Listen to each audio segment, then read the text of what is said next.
morning, everybody. Good to see you. And like Greg was saying, we are currently in the book of Exodus and going right now through the Ten Commandments. And this, to me, is of great value, especially today's topic, because I think it's something that we're all going to feel, we're all going to know that we face on a regular basis. And that's what I love about this series, that we're looking at this ancient document, right? 3,500 years in process to us, right? It's been around for a long time, and yet it still speaks to the modern challenges and the modern problems of life. And so I'm going to go ahead and pray right now. And then from that, we'll be well suited to then move into what it is saying to us as modern American Christians. And so let's go ahead and pray together. Jesus, I thank you for your word, and I thank you for the fact that it really does endure. It's not something where, it's truly irrelevant and it's just a piece of history and that's the only thing we should do with it, but rather it does speak into the everyday affairs of life. And so I pray that you would do that today. And I pray that it wouldn't simply be something where we go, oh yeah, that was good, that was nice, I agree with that, that's right, and then we don't do something with it. My prayer is that we would have an urgency to use this, to apply your principles, your wisdom, your grace that's given to us, because your commands aren't simply rules, they are acts of grace that will actually make our life better in the doing. And so I pray that we will keep that in mind as we keep your word before us. And so, again, I thank you for the privilege of being able to share. I thank you for these people that want to grow and learn, to be built, not born, followers in training. And I pray that you will just continue to grow us in that way. So we thank you and we love you and we praise you in your good name. Amen. Hey, just want to remind you also, Greg was just sharing with you that we have an app as a church, and on that app we have notes. And so if you would like to follow along with notes this morning, you want to make sure you open the app to the notes section. It'll pop right up with the notes that we're looking at today as we continue again this series in the second book of the Bible, the book of Exodus. Now, when I was getting ready for this week, it caused me to kind of step back a little bit more than maybe what I normally do. And part of the reason is I'm beginning to realize that as I get older, or at least as I think most people get older, what is important to them begins to shift, right? What's precious to you begins to change a little bit.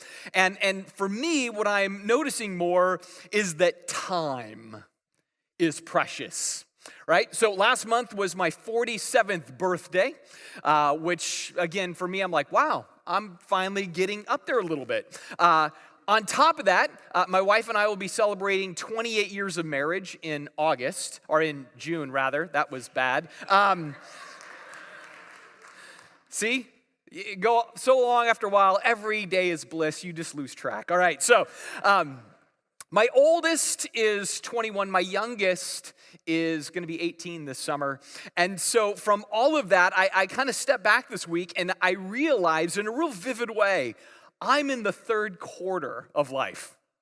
Like it really struck me. I'm like, man, halftime's over. And I'm hoping I'm like a Seahawk where I do better in the second half than the first half. That would be really fantastic. But I just kind of had that revelation of like, man, I'm more than halfway through this, and based on that, increasingly I'm finding that time is my most precious thing because I have less and less of it. What I love about kind of that realization for me, that honesty of my own soul, is that I also realize that time is critical to God. Right? So God isn't, even though he exists outside of time, he's a timeless God. Time is important to God, and certainly time in his relationship to us is important. And so God speaks to that. In fact, in the thin air of Sinai 3,500 years ago, God comes to Moses, begins to give him all of these different ideas, 10 commands, and in that, what we see today is the longest and oftentimes the most overlooked of all the 10 commandments. In fact, so overlooked, I call it the forgotten fourth, right? Because when we did that little quiz, the top 10, most people do not get the fourth commandment. And there's reasons, I think, for that. I think it's in part because it's the least ethically or theologically driven. in our minds of the four commandments. So, for example, if you walk back through them, it's like, okay, so what does God start off with? He says, no other gods but me. And don't make me into images that don't represent me. And don't use my name in vain. So these very theological ideas. And then after that, he's going to talk about honor your father and mother, and don't commit adultery, and don't covet, and don't lie, and don't steal. And these things that are really lofty ethically, right? This cornucopia of profundity. And then in the middle of all of these really big commands, he says, oh, and by the way, make sure you take Saturdays off.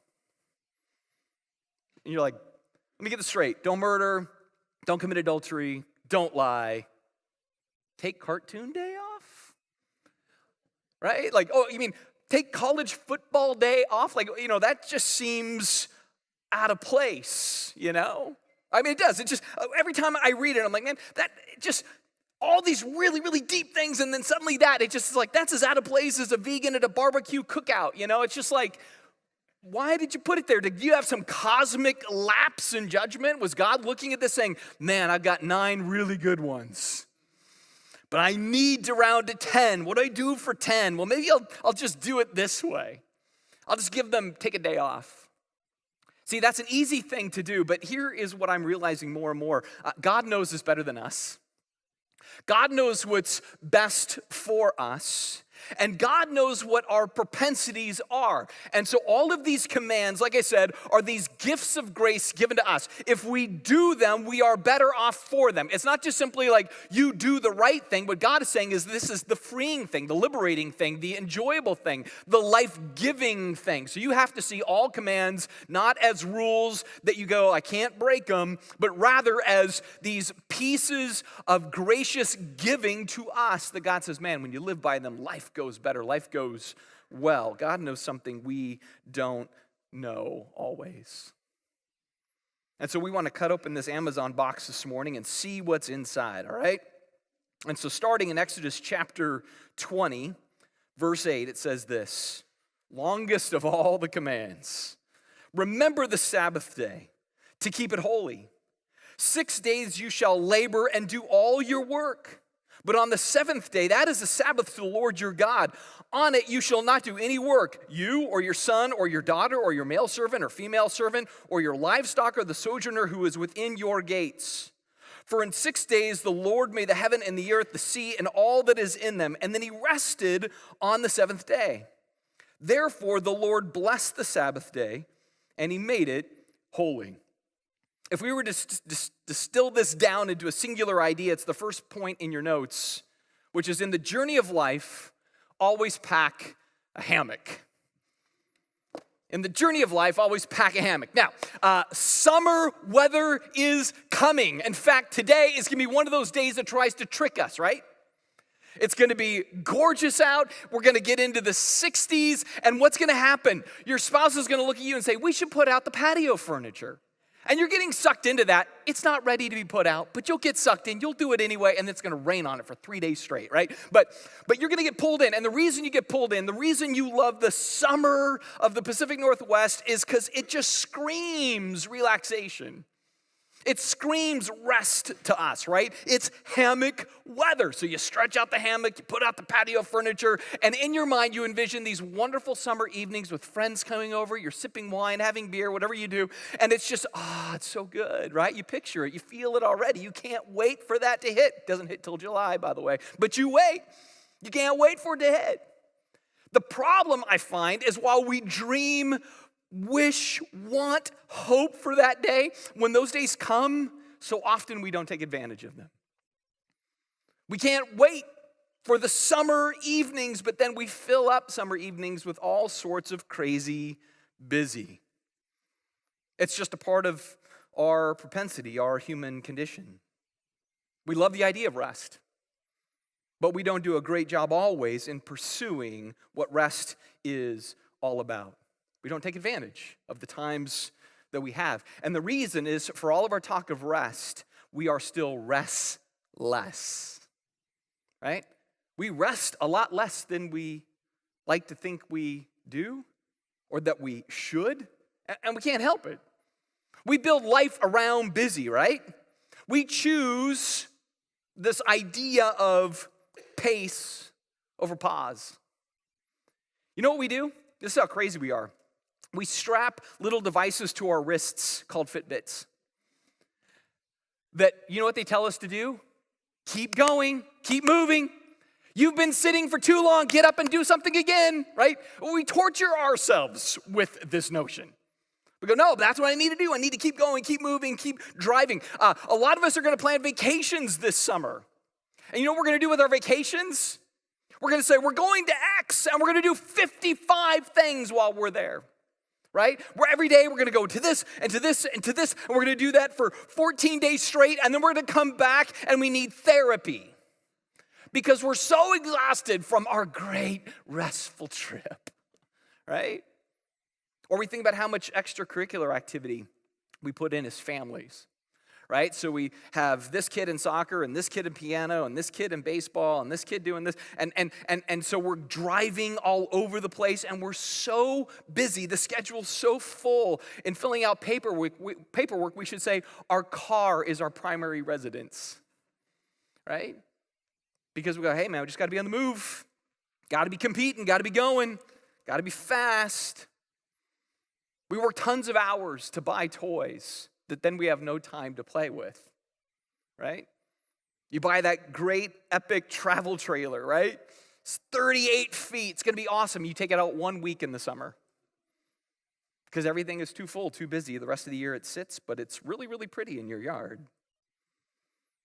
We feel the need to squeeze out action all the time. So much so that when people ask us, how are we doing? You know what our answer is often? Really busy. How's things been? Oh, good, but really, really busy lately. Just been on the go a lot. Even when we go to bed at night, our last act of rebellion and resistance to rest is what? We grab our phone and we scroll, baby, right? Through social media, through news, whatever it is. It's like, oh, I gotta keep looking. Gotta keep moving, go thumb, go, right? Like, we just can't help it, right? Because we are just addicted to action, addicted to activity. It's just in our nature. In fact, even the other day, I was teaching a members class on Monday night, so I went over to Extampa before the class, and I go into the restroom, and there's a guy at the urinal with his phone, right? I'm like, we can't even take potty breaks anymore, right? Nope, got to be on it, got to be doing it, right? Why? Because we are addicted to busy. We are addicted to activity. And you know what? We're feeling it. We feel the addiction, right? I mean, you start looking at all of the data from social science on Americans. We have a lot of anxiety, a lot of depression, a lot of fear, a lot of worry, a lot of debt, a lot of obesity, a lot of health problems and health crisis. We have families that are dysfunctional. We have marriages that are fractured. We have violence in our homes, both either physical or verbal abuse in some way, because people are so under stress and pressure. They look at the data of high school students and they are exhausted because there's so much pressure to perform. And parents feel, I gotta have my kids' schedule completely filled if they're gonna compete in life. Man, there's even research that's showing that little kids, like from toddler up to 10, are riddled with anxiety. We're starting to put kids of that age bracket on medication for anxiety. Like, why are we doing that? I'm like, well, maybe because we're starting them in soccer at 18 months old, right? Like, honestly, when I saw the sign one day, soccer, 18 months and above, I'm like, they barely walk. Why are you giving them a ball to kick with other little kids in the shins? You know, I'm like, wow, right? So busy, more stuff, do, go. In fact, if anything, I realize we live in the land of over. We live in overland, right? We're overworked, overtasked, overbooked, overextended, overtimed, overloaded, and therefore we are overwhelmed. We live in overland, right? Thus, God, as a good and loving dad, commands us to remember Sabbath. As a good and loving God, in the top 10, he makes rest number 4, right? Only him, don't idolize him, don't mess with his name, you better take a break in his name. Right? Those are your top 4 right there. And so it should scream at us That this is probably more critical than we realize. Now, like I said earlier, it's easy to talk about, dream about, obsess about. It's easy to think about taking a break, rest, Sabbath.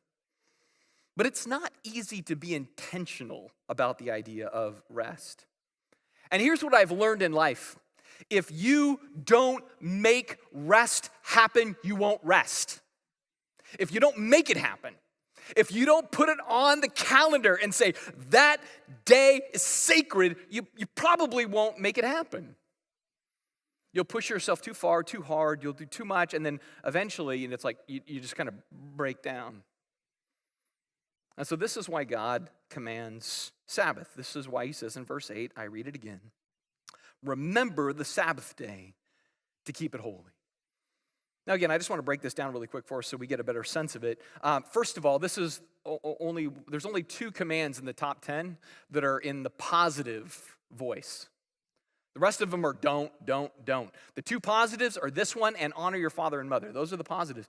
And I believe God puts this in the positive because he knows we're so apt to not do it. He has to say, you need to do this one. You need to protect this one because you're apt to not do that. Based on that, he says, remember. And when he says remember here, it's this idea of give careful attention to guard it, to protect it, to observe it, to fulfill it. He's not just saying intellectually know its importance. All right? This is no different than if I said, hey, remember your anniversary. If I say that, here's what I'm not saying. Intellectually, be aware of the day that is your anniversary. What we mean by remember the anniversary is you might want to get a gift. You might want to do something together. You might want to go out on a date because if the day comes in and you do nothing and your spouse says, you forgot, and you go, no, I remembered. I knew intellectually. I didn't do anything with it. Guess what? You die, right? You die, right? Because again, remembering your anniversary is more than just saying, oh yeah, I recalled it. I was completely aware of it. It was on the calendar as the day that we did something a long time ago. I know. But I did nothing else with that. It's the same thing. God is not saying just recall the day. He's saying observe the day. In this case, he's saying observe Sabbath. Sabbath means to cease to work. In other words, he's saying it is this intentional, non-negotiable plan to rest.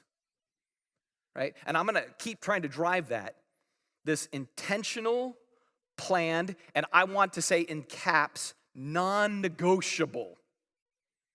We will negotiate rest constantly for something that we find more interesting. We have no problem with that. We have no problem saying, oh, that's an important day, but you know what? This sounds more fun, more interesting, more demanding. I just have this other stuff, and I can't. And so we will always excuse Sabbath. Therefore, we have to be intentional. This is why God makes it number 4. Now, in the Old Testament, this was Saturday. It was a particular functional day. In the New Testament, that changes. We'll get into that in a couple of minutes. But again, it's important to say, hey, you protect this. Matter of fact, so much so that he says, keep it holy. Holy means uncommon or set apart, right? It's reserved without compromise.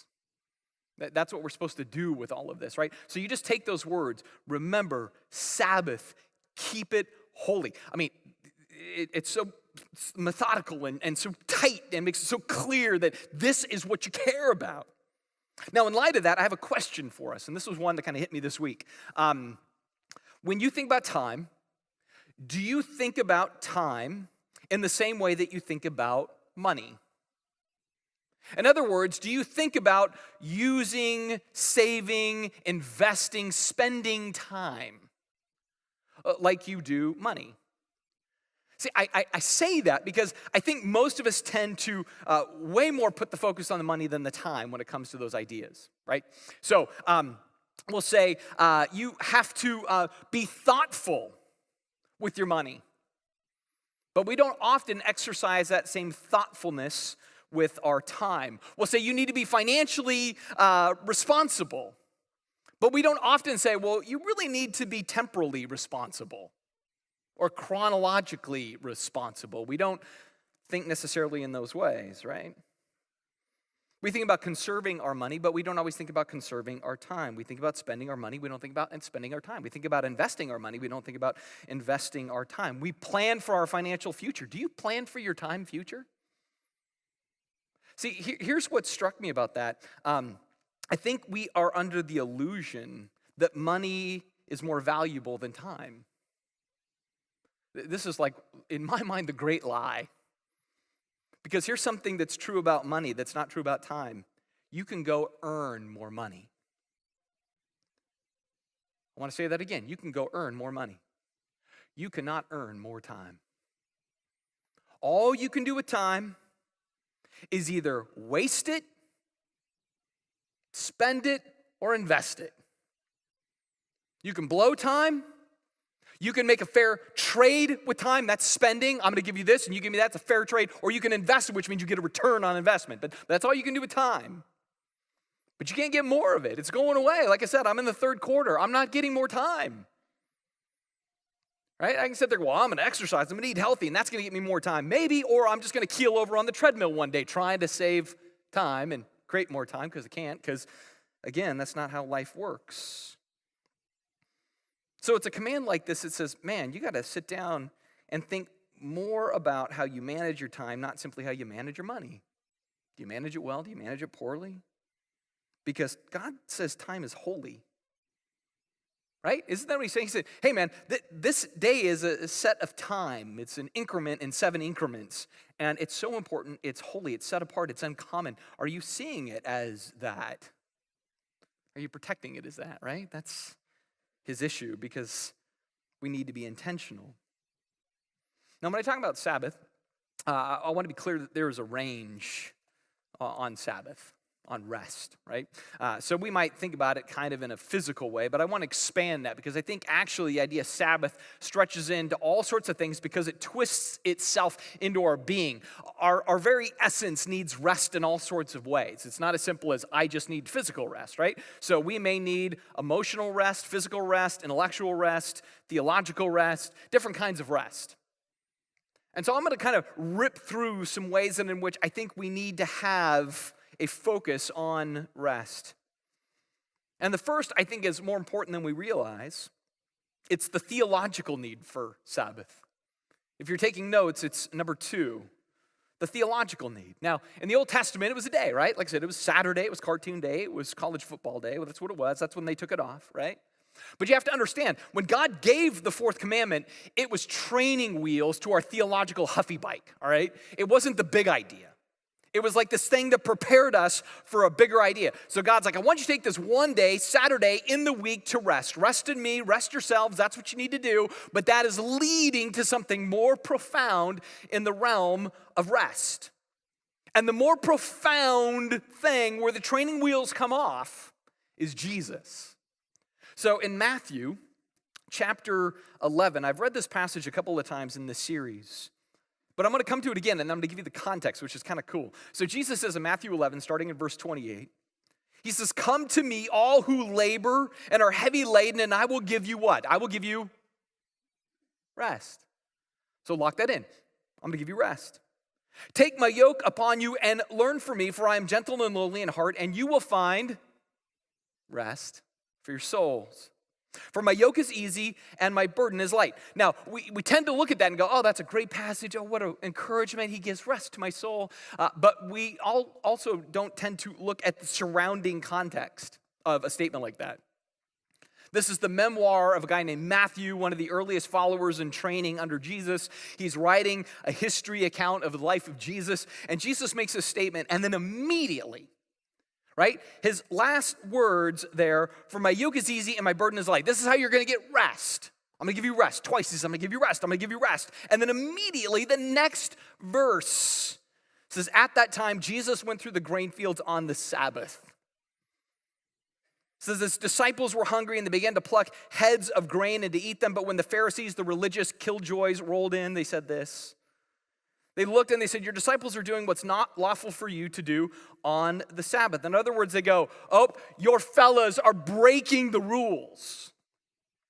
And so there's this big hoopla about, oh, no, you're not following the rules. This is supposed to be a day of rest. Jesus is like, you guys don't get it.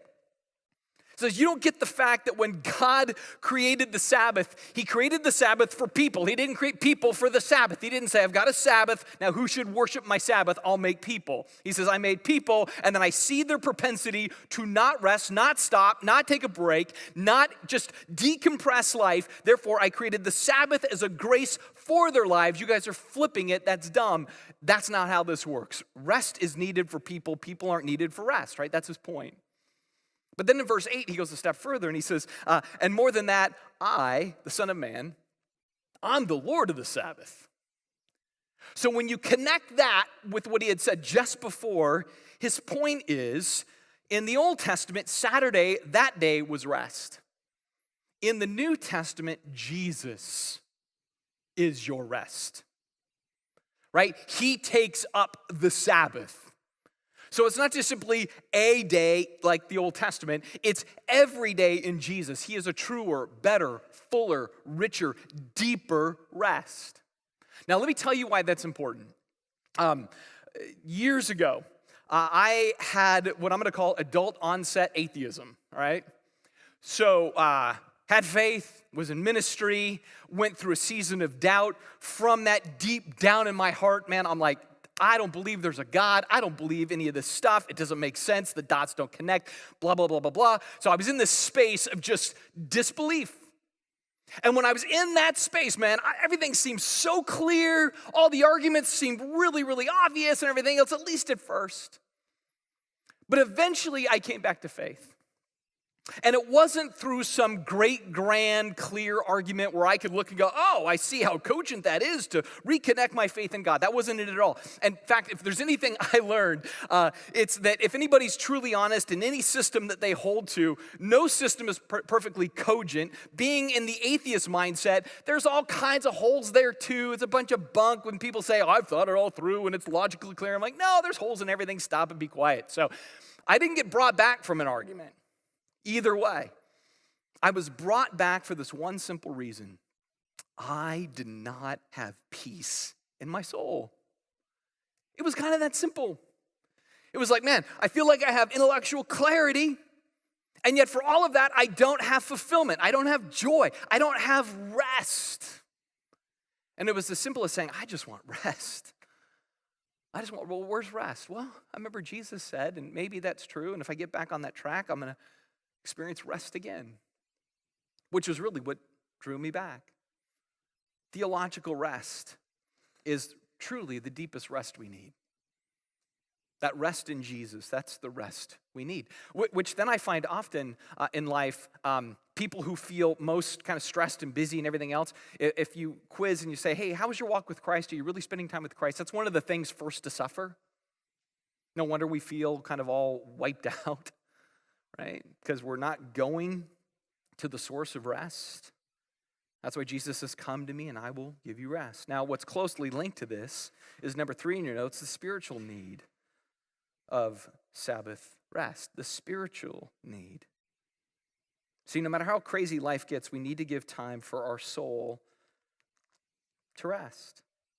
I see this in the life of Jesus. I see this as something he models. I'm going to make a statement. I want you to write this down if you're taking notes. Jesus had a lot to do. Jesus had a lot to do. Therefore, Jesus took a lot of time to rest. Jesus had a lot to do. Therefore, Jesus took a lot of time to rest. He had 3 years to crush in all of that activity we call the earthly ministry of Jesus, right? So for 30 years, he's growing up. At 3 years of age, he kicks off. He's out to the masses. He's healing. He's preaching. He's teaching. He's casting out demons. He's doing all this stuff. He's got this really tight window to work in. And yet in that tight window, he rested a lot. I think most of us say, I've got 3 years to reboot a company. I got 3 years to start a nonprofit. I've got 3 years to make a difference. I better not take a day off. Jesus, on the other hand, it says something really unique. In Luke chapter 5, it says, yet the news about him spread all the more, and the crowds of people came to hear him, and he healed many of their sicknesses. But, that's a big but Jesus often withdrew to lonely places and he prayed. So don't fall into this trap that says, oh, I'm needed. People expect my presence. I've got a lot of irons in the fire. I got a lot of plates spinning. I don't have time for any kind of rest. Because Jesus was saving the world, and he took a lot of time to rest. If the Savior of the world says it's good to take a lot of resting naps and breaks and stops, maybe we can learn from that, right? It's valuable. And I'd like to just add a little thing to this. It seems that Jesus chose rest with purpose, right? So this wasn't like, I just need me time, right? It seems that he would get away and he would pray. This goes back to the first point, right? There's a difference, and this is just my own little thing, but there's a difference between a break and rest, all right? Here's my illustration of the difference between a break and a rest. A break, those are great. Take them, right? But a break is that thing that you do where wherever your battery is at, your charged battery in life, it probably just holds there. You didn't drain it more. It's a break. It's, I'm just going to take in vitamin D right now and just take a break, and the battery isn't dropping. Rest is where you actually recharge the battery, right? And a recharge actually does take a little effort. It's different than a break that takes zero effort. The recharge takes some effort. And for Jesus, that was prayer. In other words, he went to the previous point, the theological point. He went to his own Father, just as we go to Jesus, and he says, Father, I want you to recharge me. I'm getting away. Recharge me. That's the rest. And with that rest, I'll be ready to go. And sometimes that's what we need in life. We can't just take a bunch of breaks. We also need intentional, battery-filling, recharging rest. This connects to the next point in your notes, the emotional need of Sabbath. The emotional need. And there is an emotional need. I see this also in the life of Jesus. It was the last Thursday night of his life. In that setting, there's a lot of anxiety. There is a lot of pressure. There is certainly grief. If you read the story, you can see that he felt the weight of tomorrow. I'm not saying he worried about tomorrow, because he even said, don't worry about tomorrow. But boy, he felt the weight of tomorrow. He knew Friday's coming. So it's in that scene with the weight of tomorrow that it says in Luke 22, he went as usual to the Mount of Olives. The key there is as usual. Again, we've already learned that he would get away often to pray. So here he's doing it again. He takes 3 people with him, but as usual, he's getting away. He's taking another pocket of rest in his life, and there he pours out his heart. He has a very honest prayer to God, and let this pass, and man, there's anxiety, and there's all these things, and yet the text tells us that the result was he was strengthened. Remember when I talked about charging your battery, not just keeping it level? Well, he goes off, he finds this rest, and from it he is strengthened, right? See, that's how it's supposed to be. See, sometimes in life, when it's really busy and really crazy, we tend to tell ourselves, I can't afford to take a break. I can't afford to take time to rest. And it's usually in those times that you need to say to yourself, wait, I can't afford not to. I can't afford not to take the break. I can't afford not to rest. I went through this a few years ago. It was shortly after we had planted Redemption Church. We'd gone through kind of a crazy time a couple of years before that were very exhausting, and then we planted the church, and it was exhausting, and then obviously a lot of you kind of know our family story that was happening behind the scenes and some of that, and that was exhausting, and then pretty soon I'm having all these physical problems. Right? And so I'm struggling to walk. My hips have this horrible pain. There was other things going on as well. I'm like, what is happening in my life? I go to the doctor and he's like, are you under stress? And I'm like, I don't think so. Right? It's like, well, let's take a test. Take this test. At the end of it, he's like, you're massively under stress. Your body is yelling at you because you just keep going, and you're not addressing any of your stress issues and all of this stuff. And I'm like, what are you talking about? I'm eating nachos to address it. How does that not help make it go away, right? So it was just like all of this stuff, and it was real simple. I remember finally going to the elders, and I said, you know what? I'm at a point where I think I need to take a sabbatical. Familiar word, right? I need to take a break because if I don't do this, one will be thrust upon me. right? I will go from choosing it to not being able to choose it. It'll just happen. It'll happen through a meltdown, right? And so there's those things where we resist, and our body's like, you're cute. Our emotions are like, you're adorable to try to fight this, but you can't fight it forever. In fact, when we're in those spaces, maybe you're in that space now where you just feel the fatigue. It reminds me of when I go snowboarding, right? First day of snowboarding in the year, and you're going all day long, and at the end, your legs are just jello. And that's when your buddy looks at you and says, I'll race you to the bottom, right? Stupidest thing you've ever done in your life. Right? I did that with my brother-in-law up at Whistler a few years back. End of the day, and so we're blazing. And the whole time I'm like, this is the most reckless thing I've ever done. This would have been perfect at 8 a.m. But at 4 p.m., this is a bad idea. Why? I'm too tired to push that hard. It's at that point where something's going to happen tragically because I don't have the strength anymore to go at this pace and this speed. Now, in the end, I won. It didn't matter. But I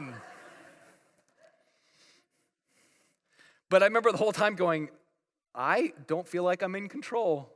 Gravity's in control right now. I'm just happy to be upright, right? But that's the danger, right? And we might be a little wobbly-legged in our lives right now, right? And this is why we need to take this seriously, to take a break, because if you don't take the break, if you don't find the rest, the break is going to break you. You're just going to be devastated by something because you can't go forever. Now, one that I think closely is connected to this, it's not in your notes. I thought about it this morning, just driving up here to the school. This is just an addition.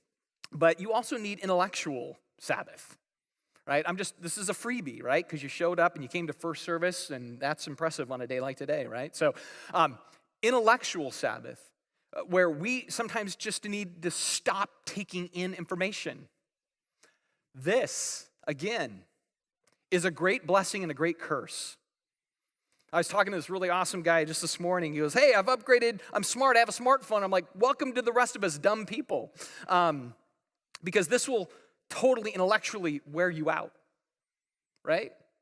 And it's funny because in Ecclesiastes chapter 12, verse 12, Solomon actually tells us that, hey, the more you learn, the more it will fatigue your soul. It actually says that. The more learning equals wearing you out. And we are addicted to knowledge now. Not all of it is helpful and good knowledge, but boy, we're addicted to knowledge, right? We're constantly scrolling, constantly looking, reading this article after this article after this article, and checking our Snapchat and checking our Facebook and checking Instagram and text. Since I've been up here, I've had like 5 texts roll in on my bloody phone. I'm like, who's texting me?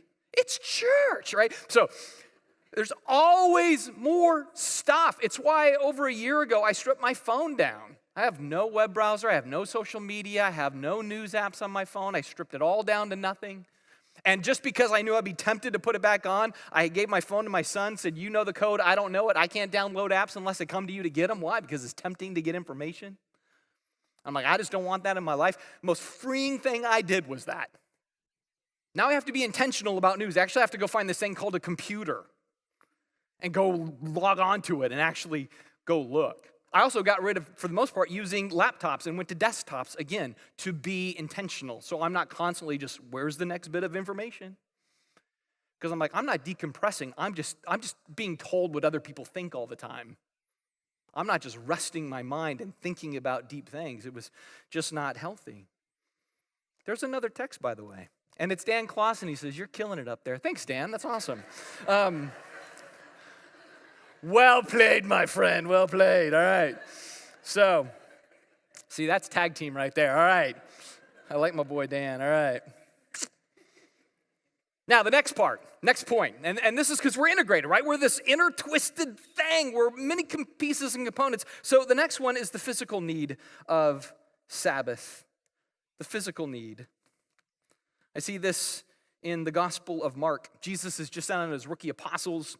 They've taken on hell, death, sin, demons, everything else. I have a sense that they're probably a bit beat up. They're worn and they're in high demand. And they're in high demand because you know what? There's always going to be needs, and there's always going to be the needy. I'm going to say that again. There's always going to be needs. There's always going to be the needy. If you're waiting till there's no needs and no needy to take a break or a rest, you're never going to find it. So there's always needs, always needy, and it's in that context that Jesus says to them, come by yourselves to a desolate place and rest for a while. For many were coming and going, for they had no leisure time even to eat. There was such high demand that Jesus says, we're going to bust off. And we're going to take some time to decompress. We need some personal time. We need some downtime, right? I mean, this is what I love about Jesus. Like, people will look at every president for the last, 5 presidents and go, they take too many vacations. And I'm like, not as many as Jesus appeared to take. Jesus got away a lot more.